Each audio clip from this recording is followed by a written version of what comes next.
नमस्कार दोस्तों, मैं एस्ट्रोलॉजर मोनिका। आज आपको सिखाती हूँ कि आप पेंडिंग कर्मा कैसे पढ़ सकते हैं या किसी हॉरोस्कोप में कैसे प्रेडिक्ट कर सकते हैं। तो आज हमने एक हॉरोस्कोप लिया जो कि एक मेरे क्लाइंट की हॉरोस्कोप है और ये पूरा प्रेडिक्शन उनके ऊपर करा गया था। तो देखिए इनकी लगन क्या है, वृश्चिक लगन है। तो सबसे पहले आप वृश्चिक लगन को समझिए। वृश्चिक लगन क्या होती है?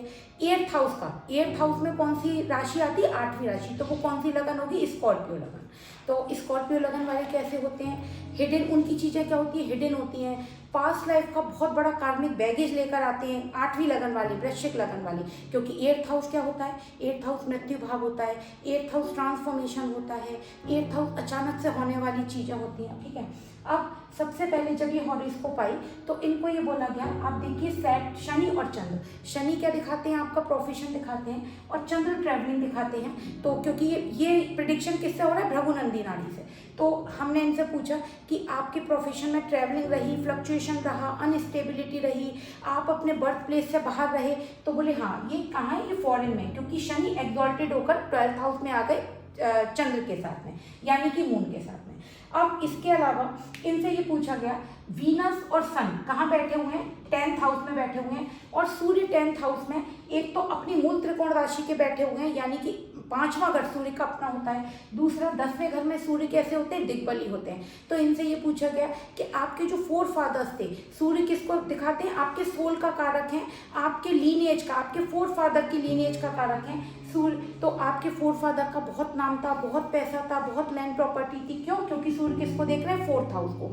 4th हाउस हमारा घर होता है, हमारे 4 फादर का घर होता है। तो बोले हाँ, बहुत था, बहुत लैंड प्रॉपर्टी थी, बहुत पैसा था, और उसके बाद में वो सारी चीज़ें खत्म हो गई, आपको नहीं मिली। बोले यस। क्यों? क्योंकि यहाँ पे कौन बैठे? वीनस। पहली बात तो सूर्य और शुक्र क्या है? शत्रु हैं। दूसरा वीनस रेट्रोग्रेड है। आप एक बात समझ लीजिए, अगर किसी का भी आपको पेंडिंग कर्मा देखना है तो 6, 8, 12 के साथ में आपको सबसे ज़्यादा जो इंपॉर्टेंस देनी है वो किसको देनी है? रेट्रोग्रेड प्लैनेट पर। ठीक है, अब यहाँ तक तो प्रेडिक्शन हो गया। उसके बाद में आप इनका जो इनके हॉरोस्कोप में जो सबसे इंपॉर्टेंट हमें लगा वो ये लगा कि मरकरी और मार्स, बुध और मंगल रेट्रोग्रेड है। तो जब भी प्लैनेट रेट्रोग्रेड होता है वो क्या करते हैं? अब जैसे इस समय आप एट प्रेजेंट देखेंगे सैटर्न रेट्रोग्रेड है, जुपिटर रेट्रोग्रेड है, तो वो रेट्रोग्रेड प्लैनेट क्या करते हैं? उल्टे चलते हैं। तो रेट्रोग्रेड प्लैनेट को आप जब भी प्रिडिक्शन करें तो पीछे के घर में लाकर करें, ये यहाँ पर लाकर करें। फिर इनसे ये पूछा गया कि वीनस किसका कारक है? रिलेशनशिप का कारक है, 7th लॉर्ड भी वीनस है। इनको ये पूछा गया आपके रिलेशनशिप में इश्यूज हैं, आपको रिलेशनशिप में बहुत प्रॉब्लम है। तो इन्होंने कंफर्म करा कि हाँ, मेरे को रिलेशनशिप में बहुत प्रॉब्लम है और मैं डाइवोर्स लेना चाहता हूँ। इसके बाद में फिर इनको एक जो सबसे इम्पॉर्टेंट है ये पूछा गया, मरकरी पीछे आ गए और मार्स भी पीछे आ गए। क्या आपके मार्स क्या होता है? लड़ाई झगड़ा और क्या बोलते हैं, इरिटेशन, एंग्जाइटी, एंगर, ये सब होता है। तो इनसे ये पूछा गया कि आपके, और वीनस भी क्या है? रेट्रोग्रेड है। तो और किसकी राशि में बैठे? अग्नि तत्व की राशि में। 7th हाउस में राहु बैठे। तो इनसे ये पूछा गया क्या आपकी वाइफ के साथ कभी मतलब जैसे हाथ पैर भी चल जाते हैं, मारा पीटी भी हो जाती है? बोले हाँ, मैं गुस्सा होता है जब मुझे, तो एक दूसरे से हम मतलब मारा पीटी भी, यानी कि ये उनको कभी कभी मारते हैं। ठीक है, अब ये यहाँ तक तो ये हो गया। अब इन मरकरी को और मार्स को हमने क्या करा? यहाँ रख लिया। ठीक है, अब जब हमने यहाँ रखा तो फिर इनसे ये पूछा गया, आप ये बताइए कि आपके रिलेशनशिप में इशू है, और क्या आपने अपने, मरकरी कौन होते हैं? चाइल्ड होते हैं। मार्स कौन होता है? किलिंग होता है। तो आपने जैसे अपनी वाइफ का कोई ओवर्शन कराया या आपने उनको प्रेगनेंसी में प्रॉब्लम क्रिएट करी? तो बोले हाँ, अभी एट प्रेजेंट मेरी वाइफ जो है प्रेग्नेंट है, लेकिन मैंने जब वो प्रेग्नेंट हुई अचानक से हुई और बिना बताए मुझसे हो, मतलब मेरे को उन्होंने हिडन रूप से प्रेग्नेंट हुई वो, और मैंने उसके बाद बहुत कोशिश करी कि मैं ओवर्शन कराऊं, और उससे पहले भी मैं ओवर्शन करा चुका हूं। क्यों? क्योंकि मंगल क्या है? किलिंग है। मार्स बच्चे हैं, तो क्या करा इन्होंने? अपने खुद वाइफ का ओवर्शन, वो तो मतलब वो प्रेग्नेंट हो गई तो बताया नहीं उन्होंने 4 महीने, लेकिन वो उसके बाद भी 4 महीने बाद भी इन्होंने ओवर्शन कराने की कोशिश करी। और इस समय मैंने कहा कि आपके जो प्रोफेशन है उसमें भी बहुत फ्लक्चुएशन, अनस्टेबिलिटी है। आपके अपनी वाइफ के अलावा शुक्र जब रेट्रोग्रेड होते हैं 10th हाउस में है, तो आपके मल्टीपल रिलेशन हैं, आप मतलब रिलेशनशिप में प्रॉब्लम है। तो बोले हाँ, मैं डाइवोर्स लेना चाहता हूँ और मैं बाहर भी बहुत जगह मेरे रिलेशनशिप है। इसके अलावा तो इनको हमने कहा, तो ये बोले आप मुझे कुछ ऐसा बताइए कि मैं यहाँ से मतलब मेरे को रेमेडी बताइए कि रिलेशनशिप खत्म हो जाए, मेरे प्रोफेशन में स्टेबिलिटी आ जाए। तो हमने कहा कि नहीं, ऐसा नहीं हो सकता, क्योंकि अब इसको पास्ट लाइफ से सिंपल कनेक्ट करिए कि इन्होंने क्या करा, वीनस रेट्रोग्रेड मिले हैं इन्हें, 7th हाउस में राहु मिला है। राहु आपके क्या चीज पास्ट लाइफ से लेके आ रहे हैं वो कौन बताता है, राहु बताता है। तो जब शुक्र यहाँ पे बैठे हुए हैं, उसके राहु के डिस्पोजिटर भी वीनस है, तो पास्ट लाइफ में इन्होंने क्या करा, बहुत पैसा था इनके पास, बहुत रिश्ते, क्योंकि वीनस किसको देख रहे हैं, 4th हाउस को देख रहे हैं, बहुत पैसा था, बहुत नेम फेम था। तो और उसके बाद इन्होंने बहुत मल्टीपल रिलेशनशिप बनाए, बहुत चीटिंग करी रिलेशनशिप में, बच्चों को मतलब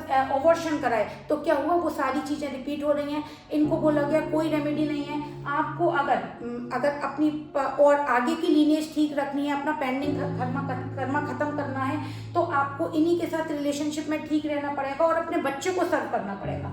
अब ये मान नहीं रहे और ना मानेंगे, क्योंकि अगर ये रेट्रोग्रेड नहीं होते बुध मरकरी और मार्स, तो ये मान जाते हैं ना, और जल तत्व राशि में, तो ये क्या है, ये इनका पेंडिंग कर्मा है और ये आगे भी कैरी फॉरवर्ड, मतलब ये अब जब नेक्स्ट बर्थ में जाएंगे तो भी ये इसको लेकर जाएंगे। तो इस तरह से हमने क्या करा, इस पूरी हॉरोस्कोप का कोई रेमेडी नहीं होती। अगर ये अपनी वाइफ को सर्व नहीं करेंगे, अपने बच्चे को नहीं पालेंगे, इनको कोई अटैचमेंट नहीं है, तो इनका कोई भी कर्मा, फिर इनको बोला गया कि आप ऐसा नहीं करेंगे तो निश्चित मानिए मरकरी क्या होता है, 8th हाउस हिडन होता है, अचानक से होने वाली प्रॉब्लम होती है, तो आपको कोई ऐसी बीमारी होगी जो कि ठीक नहीं होगी। वो कुछ भी हो सकता है, मरकरी कोई स्किन से रिलेटेड हो सकती है, चोट लग सकती है, एक्सीडेंट हो सकता है, इनको ये बोला गया। लेकिन क्योंकि मार्स जब यहाँ पर बैठते हैं तो ट्राइन कनेक्शन से, लगन से कनेक्शन बनाते हैं, तो ये बहुत बड़ा जो है ना आपकी लाइफ में डिफिकल्टी करते हैं, मतलब एग्रेशन देते हैं, है ना।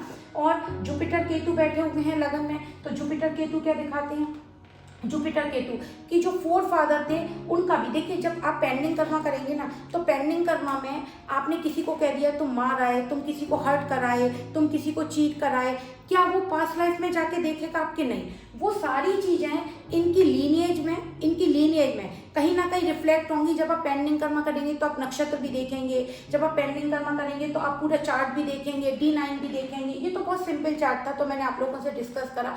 तो पेंडिंग कर्मा किसी से ये मत मानिए कि उसने बोला मार आए, किल आपने किसी को मार दिया, किसी को चीट कर दिया, हर्ट कर दिया। आपकी लाइफ में पूरी लाइफ में मैनिफेस्ट हो रही होंगी वो चीजें।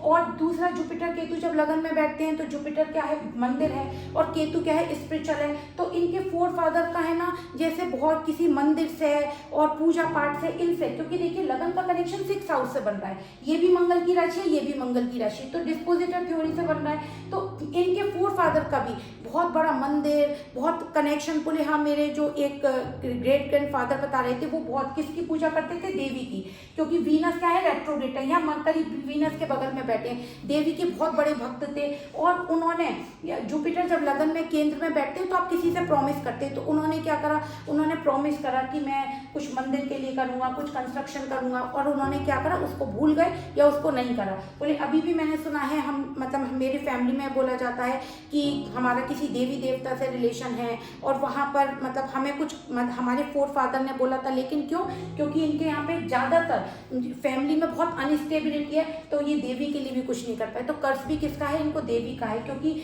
जब भी आप देवी देवता देखते हैं तो आपको सूर्य देखना और 2nd हाउस देखना बहुत जरूरी है। सूर्य के साथ वीनस है, रेट्रोग्रेड है, तो किसी देवी से कनेक्शन है, वहाँ प्रॉमिस करा गया है, और वहाँ पे मतलब उनके लिए, उनके मंदिर के कंस्ट्रक्शन के लिए, या वहाँ पे कोई भंडारा कराने के लिए, और फिर वो पूरा नहीं करा गया है। तो इस वजह से ये इनका हमने इस तरह से आप पेंडिंग कर्मा देखा। अगर आप भी प्रैक्टिस करेंगे तो आप इस तरह से किसी का भी पेंडिंग कर्मा निकाल सकते हैं।